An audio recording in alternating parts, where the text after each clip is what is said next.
Welcome to the Ridgecrest podcast. This is where we take time each week for a deeper look into the previous Sunday's sermon. My name is Matt. I'm the executive and discipleship pastor here at Ridgecrest, and join with me is our senior pastor, Michael Estes. Great to have you. Good to be here. How are you today?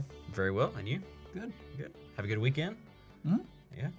Got a lot of outside time, a lot of sun. Yeah, very nice weekend. Beautiful weekend. Yeah, absolutely. Yeah.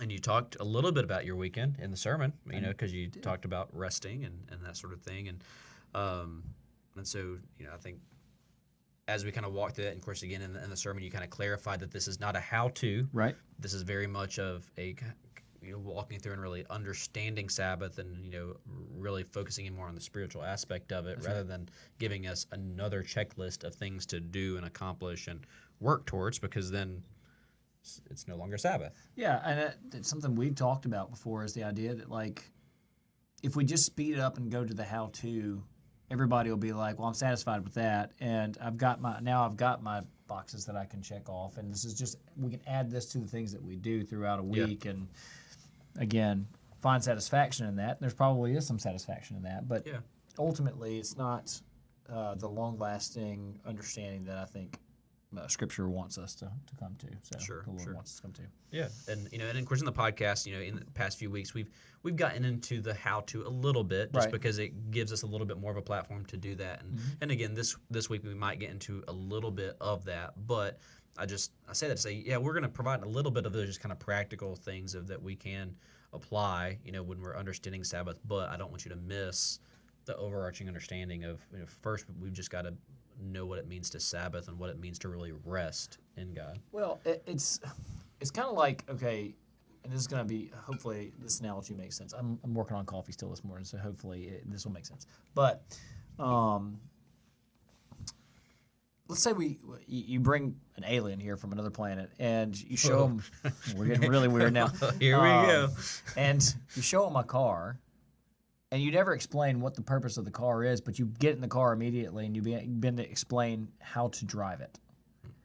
I mean, if they don't know why you would use this thing, a lot of the how-to is not going to make sense. Yeah.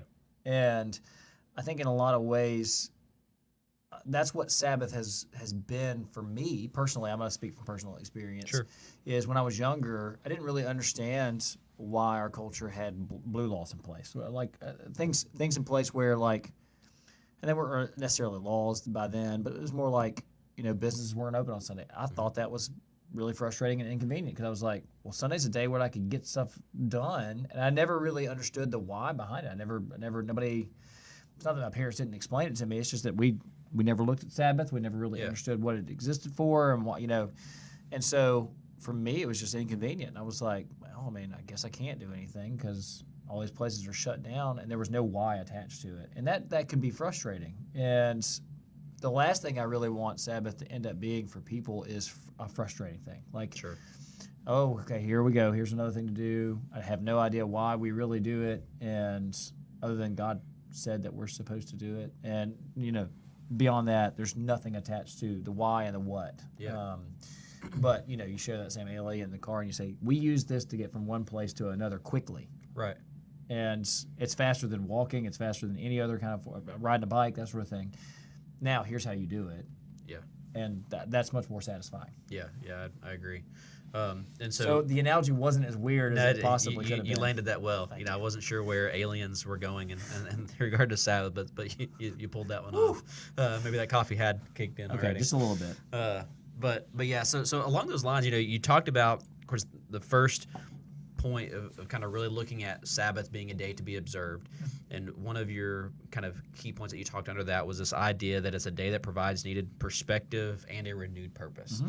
And I think a lot of times we don't look at Sabbath in that perspective, or we look at it of, well, this is just a day just to rest or relax, or maybe I don't want a Sabbath because I need to get caught up on what I missed out on this week, or whatever it might be. But I think that is a very clear, important piece of Sabbath of that refreshing and looking forward.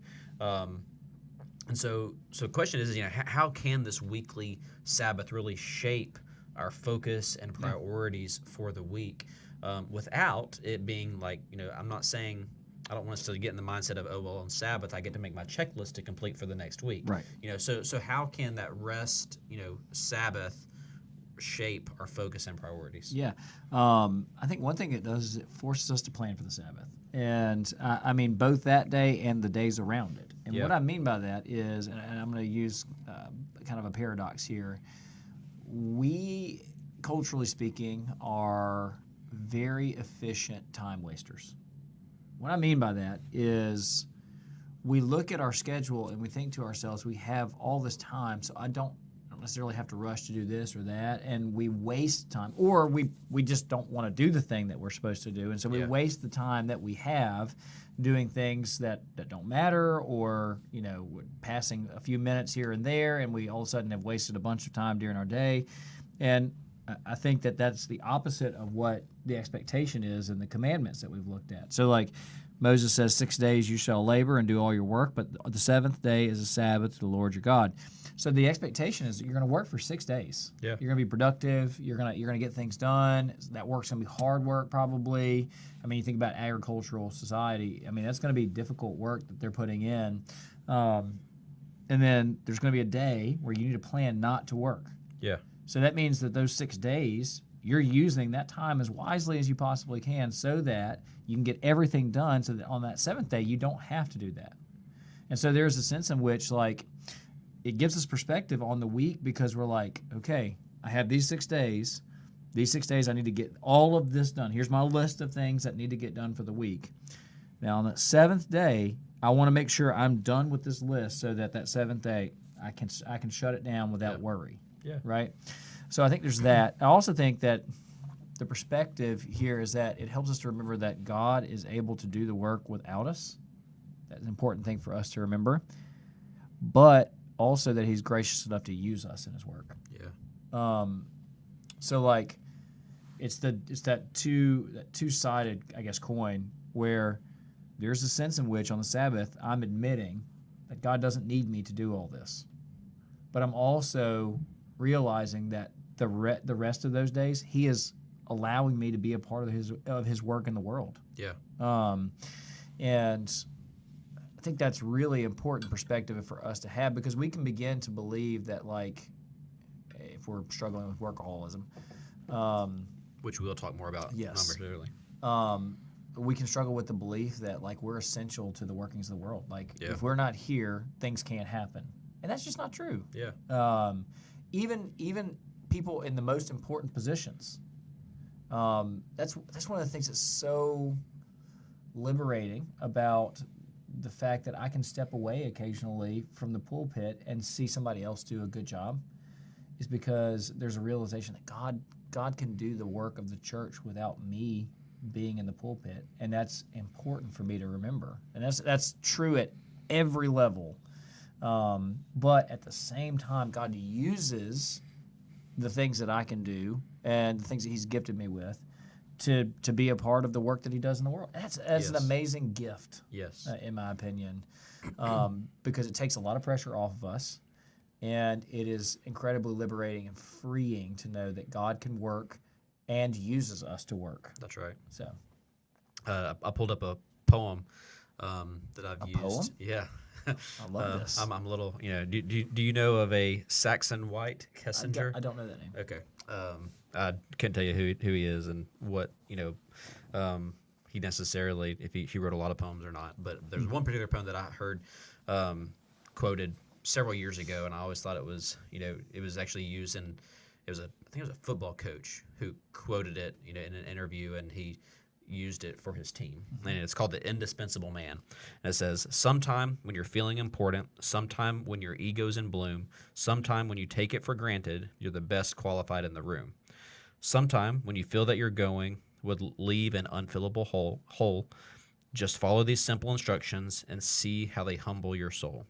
Take a bucket and fill it with water, put your hand in it up to the wrist, pull it out, and the hole that's remaining is a measure of how much you'll be missed. You can splash all you wish when you enter the water. You may stir up the water galore, but stop and you'll find that in no time it looks quite the same as before. The moral of this quaint example is to do just the best that you can. Be proud of yourself, but remember, there's no indispensable man. And I think, that's extremely interesting. And that came to mind when you were talking about it is more often than not, we put ourselves in that position of God and say, I need to get this done. I need to do this. I need to do this. I need to save this person. I need to, start doing all these things. And we kind of put our position like, well, I'm indispensable. God needs me. When that point, is very clear that, God doesn't need us, but he's gracious enough to use us. And I think that's where we have to get in perspective, kind of like what the poem said is, approach him with this act of humility of where, God doesn't need us. He can accomplish everything he wants to, whether we work 6 days a week, 7 days a week, or no days a week. God can still work and accomplish what he wants to do. But we've got to be humble enough to recognize that God's gracious enough to use us. Yeah. And it's okay to rest because we do serve a very mighty God.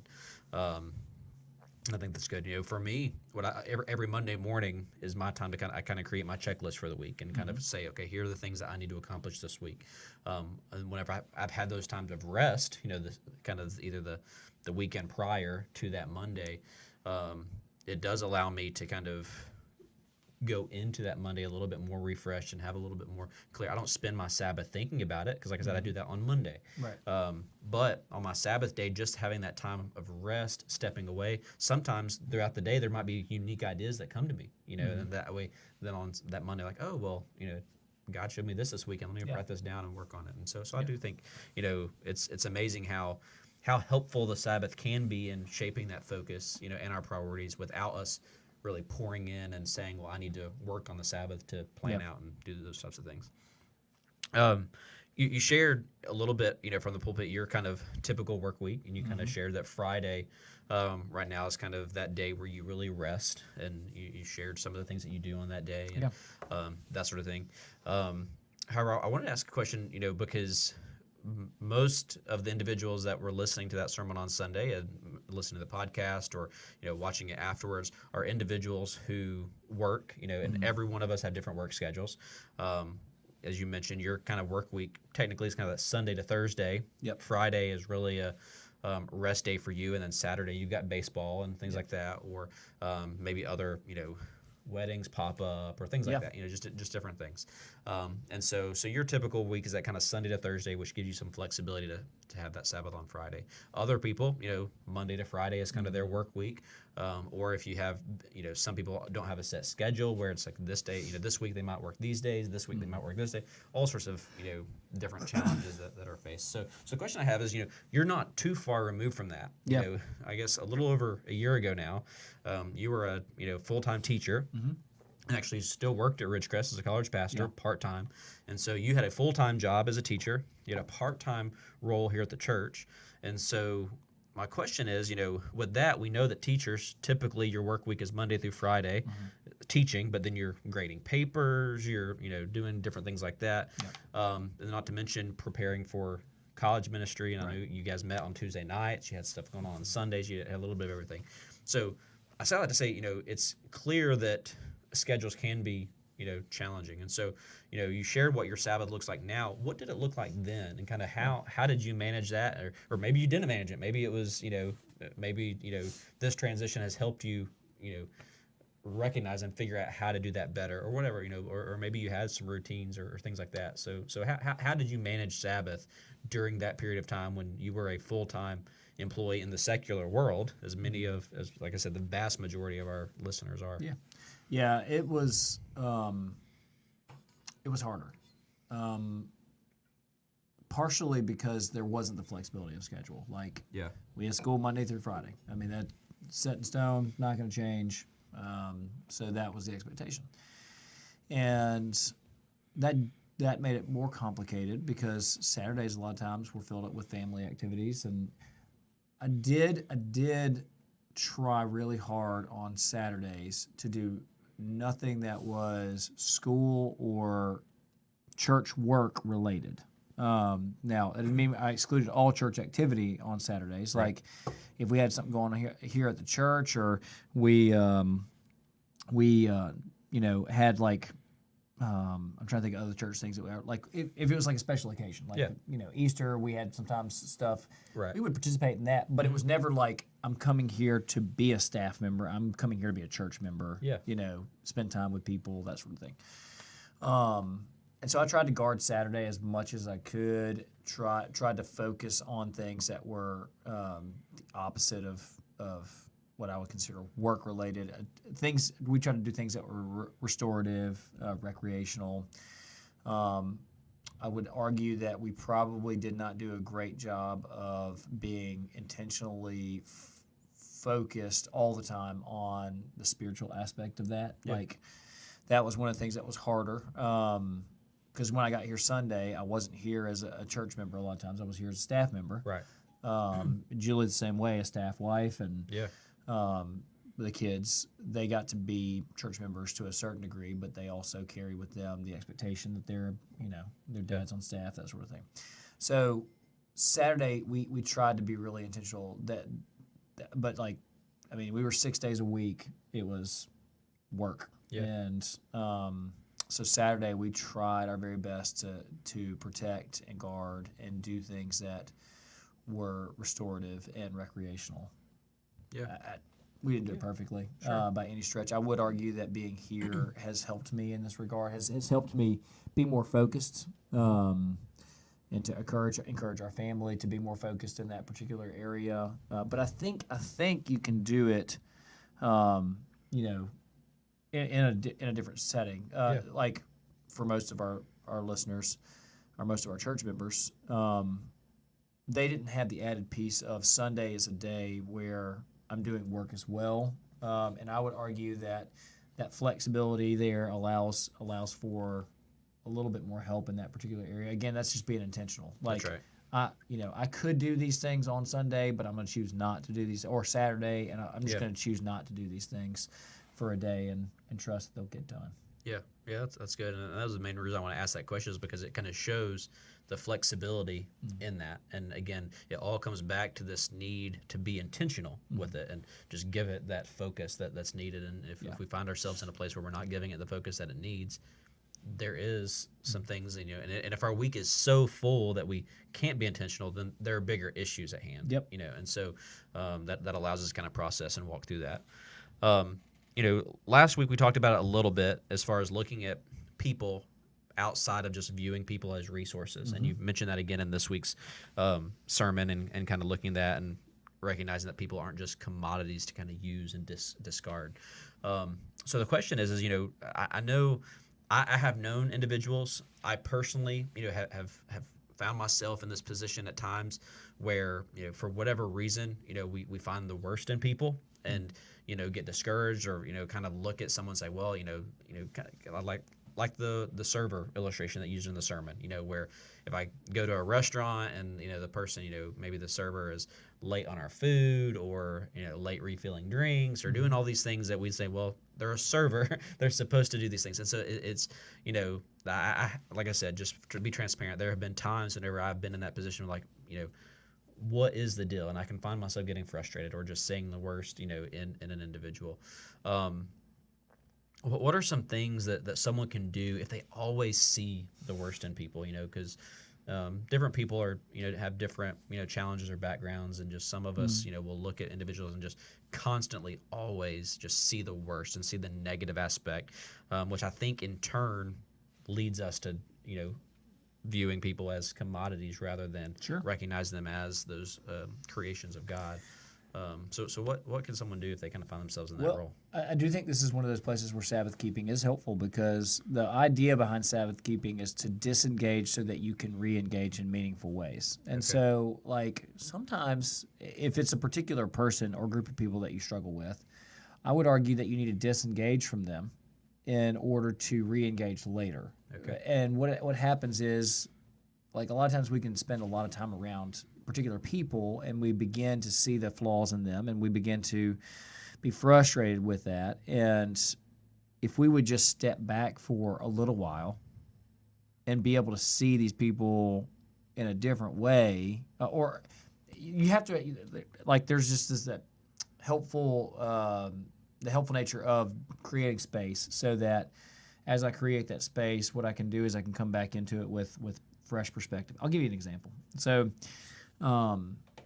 we do the baseball. There's a particular umpire that I've had dealings with in the past. We got a little feud going on the baseball field. I won't go beyond that. So, anyways, the last time he called a game for us, it did not end well between the two of us. I did not do anything outside of what I would consider appropriate, but So we don't need to like call a personnel committee. or no, anything like that? I think we're okay. Okay. I All think right. we're okay. But at the end of the day, I was not super excited about my response to that particular individual. Yeah. And I did probably see him in a way that was more along the lines of he didn't do his job, so I don't care about him anymore. And that was not an appropriate response to him. And so I saw him for the first time again Saturday, and anyways, I had to. It was helpful for me to have that space, all that time that had passed, for me to remember this is a human being made in God's image. He's not perfect. He doesn't. I shouldn't expect him to be perfect. Sure. And there was a missed call in our game, and it was a frustrating thing. And I went and talked to him about it, and he was like, "Ask my partner," and he talked to me afterwards, and we had a good conversation, and he admitted that he maybe wasn't in the best position, and his partner said I should have been paying attention, but I wasn't, and I responded better to it, and it was more because I had taken the time to get the schedule had taken the time to keep us apart from each other so that I could re-engage with him more meaningfully and more helpfully. So I think another thing that we can do is, if it is specific individuals that we're struggling with, talk to somebody else that's a mutual friend in a way that you can trust. Yeah. You have to be really careful here because it can turn into gossip very easily. Yeah. But I would ask a lot of questions. So like, if you're going to have that conversation with somebody else, you ask questions about the other person. You don't say, "This is what I think about this person. Am I wrong?" It's more. That's a terrible way to approach it. It's more along the lines so and so is just a jerk, eh? I mean, what do you think about that? It's more along the lines of, "Hey, tell me what you think about so and so," so that because I want to understand, like, what am I thinking about things the wrong way? Have I approached the person the wrong way? Is there information that I'm missing sometimes that I just don't know, and that would make me understand the situation better, kind of thing? Because everybody's got stuff going on. Yeah. And so we have to remember that. And Yes. so I think that's another thing. Again, that's an area that requires incredible maturity and wisdom and care, if you're going to do it that way. Yeah.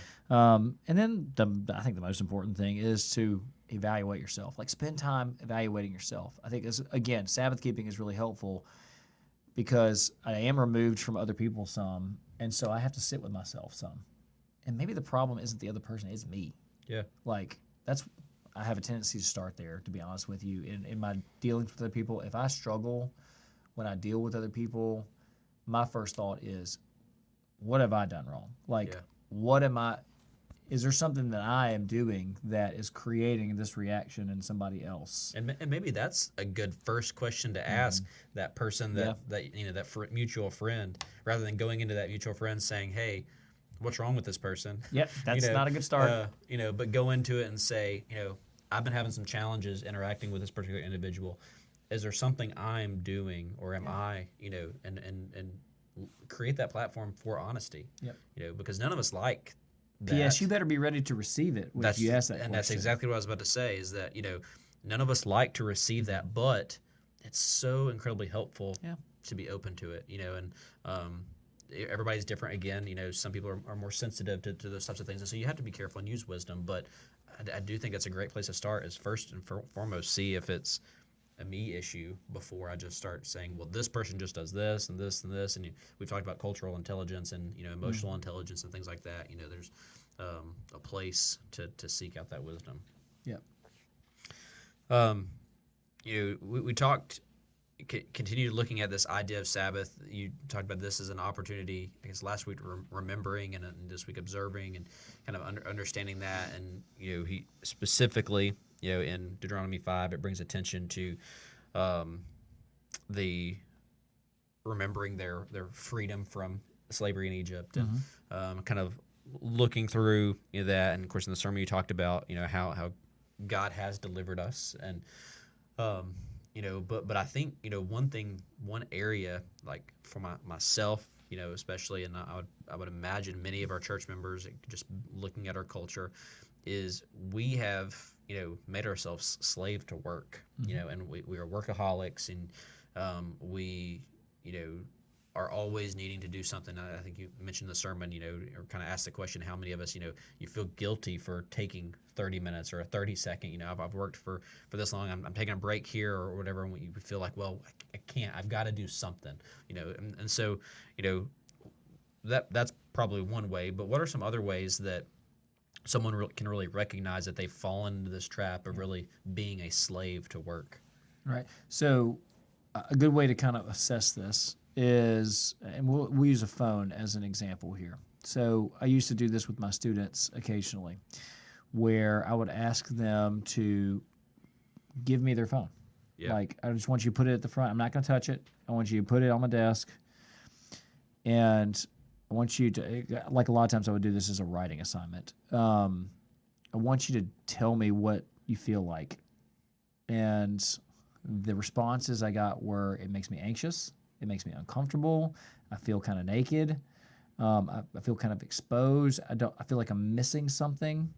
And that tells me that they're slaves to that particular piece of technology in some way, shape, or form. Like they have to have it in order to feel whole, right? Yeah. So in the same way with our work, if it makes us anxious to step away, if it makes us feel purposeless, if we feel like we're missing something, if a piece of our identity is now gone because we no longer have that work, then we have enslaved ourselves in some way to that thing. And that's one of those places where, again, this is why Sabbath is helpful to us, because we have to step back and evaluate ourselves and say, when I sit here and I don't have something to do, am I able to enjoy God's goodness? Am I able to find my identity in Him? Am I able to rest and enjoy peace in Him, or am I restless right now? Am I frustrated by this fact that I don't have something to do right this minute? Yeah. And I think those are some good indicators. Our anxiety level is a good indicator of how enslaved we are to work. Again, you can always use measurables, like how many hours do you use in your week dedicated to work? Yeah. How much of your best energy is used up by work? And again, like, work is a gift. Work is a good thing. There is so much that's good about work. Now, work is cursed at this point because of the fall. Right. So we live in the tension of work is this gift from God that He's given us, and that we can do wonderful things with, and that can be a source of incredible meaning in our lives. But it's also cursed because of the fall, and so we live in the tension of that.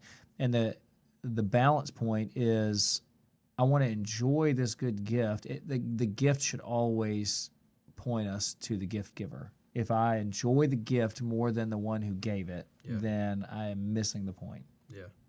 Yeah, that's good. Years ago, whenever I was in student ministry, one thing that I just randomly, I can't remember what sparked me to do this, but I decided to download an hours tracker app where I could clock in and out. And I said I was probably 3-4 years into student ministry at the time. We were growing. We were just running. I mean, just going all the time. So I started doing this. Well, I started clocking in and out and started realizing that I was putting in 70 to 80 hours a week. And I had no idea. And so at that point I started realizing, the damage that it could do to my marriage. Were you married at the time? Yeah.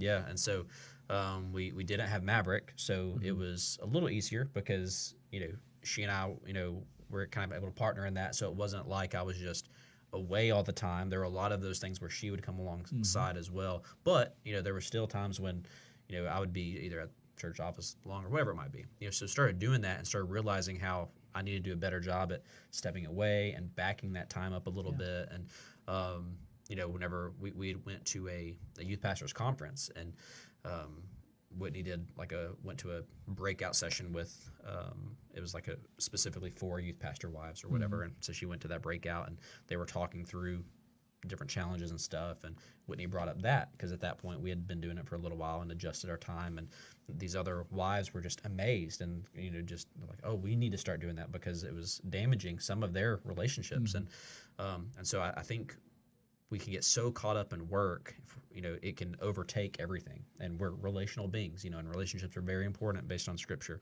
And so we see that, but it's easy for that to be replaced by work and achieving and those types of things. And we just really have to be on guard for that.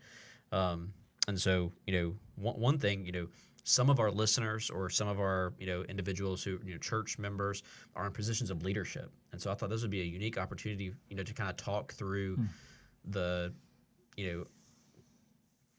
platform that leaders have to initiate change in this. Because to be honest, in our culture, taking break or rest, is viewed as a negative. It's like, well, no, if you're going to rest one day a week or, whatever, no, that's not healthy, and it's lazy. That's lazy.